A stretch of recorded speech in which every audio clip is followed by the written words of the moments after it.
बिहारमधील बोधगयामधील महाबोधी महाविहार हे जगभरातील बौद्ध धर्मीयांसाठी सर्वात पवित्र स्थळ आहे, कारण याच ठिकाणी भगवान गौतम बुद्धांना ज्ञानप्राप्ती झाली होती.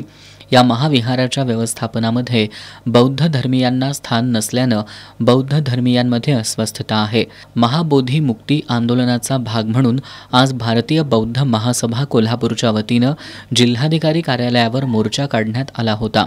1949चा बोधगया मंदिर कायदा रद्द करा, बोधगया मनुवादी ब्राह्मणांपासून मुक्त करा, बौद्धांची धार्मिक स्थळ अतिक्रमण मुक्त करा अशा आशयाचे फलक घेऊन बौद्ध धर्मीय या मोर्चात सहभागी झाले होते.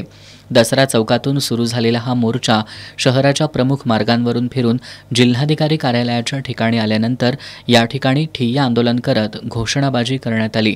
मोर्चात भारतीय बौद्ध महासभेचे अध्यक्ष राजेंद्र भोसले, संतोष भुयेकर, जनार्दन गायकवाड, बाबूराव एताळे, अरुण कांबळे, रेखा बनगे, श्रीकांत कांबळे आदींसह बौद्ध भिक्खू सहभागी झाले होते.